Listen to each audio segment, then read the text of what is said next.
Now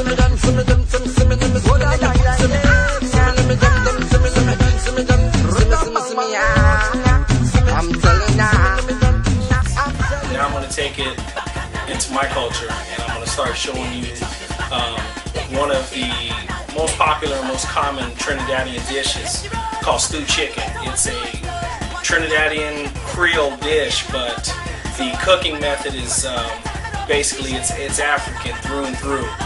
What you do is you end up seasoning your meat, letting it marinate, usually a couple hours or overnight. Then you actually caramelize some sugar to a deep amber, and then you pour in that marinated chicken, and you will basically start to stew it into that, and it will end up creating a rich brown sauce with it, because between the chicken spewing its own juices, the marinade, etc., they're all going to play a factor in creating the finalized dish. So what I'm going to end up doing here is I'll show you the caramelizing part, then we'll get it started, and I'll cook the chicken through, and then we'll cut there, and then I'll come back and show you pretty much the ending part of this. Alright, so what you want to go ahead and do is you'll start to caramelize your sugar. You want to go ahead and take a look at that.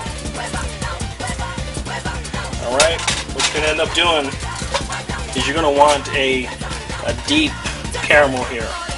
It's going to smoke on you a little here, so make sure you got a window open, it's well ventilated, etc. But you want a dark, it's almost like, you know, Creoles in Louisiana do when they make a roux. When they make a roux, they got to get it a nice deep color to get to impart flavor. So pretty much the same thing here. So it's going to get smoky for a minute here, but you want a deep amber. It'll almost look burnt for a second there, but in truth it won't be. Go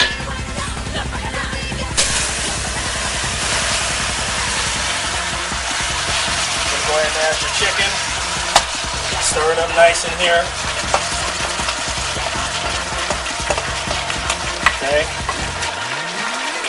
Alright, you got your marinated meat. You're gonna stir it up into that caramelized sugar. It's going to help to create color and flavor. You want to, you know, cook it in there a couple minutes. You know, I got some minced garlic, onions. You know, we got our green seasoning, which I'll post up to show you how to do that. It's basically a Trinidadian, it's almost like sofrito, which the Puerto Ricans use.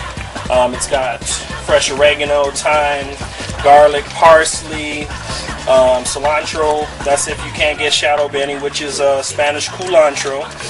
Alright, you kind of blend that up, and you help add that to the chicken to marinate it. It goes in a few different dishes that we use. But like I said, just go ahead and stir this up for a little bit. You know, keep it on a high heat at the first couple minutes of cooking here. Mind you, I haven't even added any liquid to this yet, and it's already sprung its own juice from the marinade time. But what I'll do is I'll eventually add some chicken stock to it,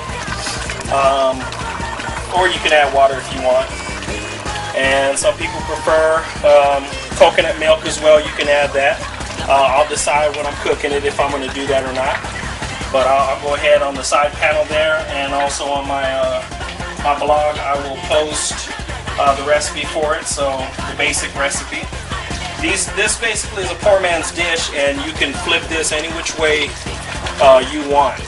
It's totally personable. You can personalize it however you like. You know, add a little bit of this, a little bit of that, you know, and you make your dish. Alright, so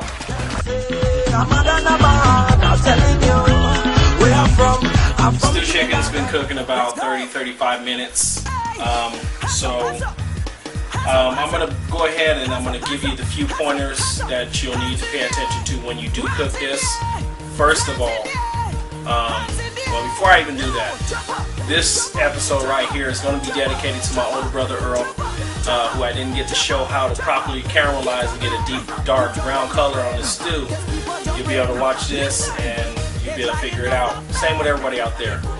what I want to go ahead and point out with stewed chicken, the top things to pay attention to. Number one, when you are caramelizing sugar, make sure you're careful, because if that gets up on you, on your skin, it will scar you, because it will harden instantly when it hits your skin, but it will continue to heat, it will continue to cook your skin.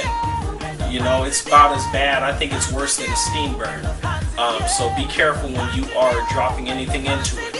Basically, when you take your pot or your bowl with the chicken, face it away from you when you're dropping it in. Alright? Don't get scared when you hear it sizzling. It's going to do that. But so long as you don't flip back or do nothing crazy, that caramel doesn't have a chance to pop up on you, to spew up on you.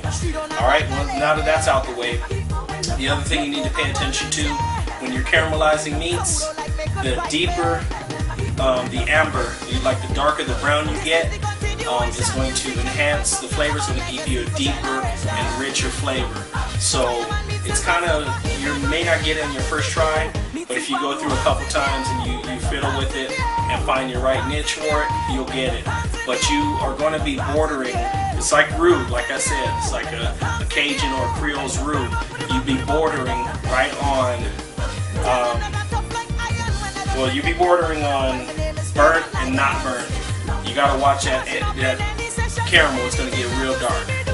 Alright, but so make sure it's not black, because if it's black, you don't probably burnt it, and your food, your stewed chicken's gonna turn out bitter. If you get it to that point where you need it, you should come out with a rich flavor, rich taste in stew. You should get a nice brownness to it. Basically, let me go ahead and show you what it looks like when it's complete. Alright? See, I took it to the right kind of brown you need, because this is how you want a proper pot of stewed chicken to look. Alright, now when you get it deep and nice and caramelized, this is what it should look like. Alright, so this is one component, your main entree to a proper Sunday meal.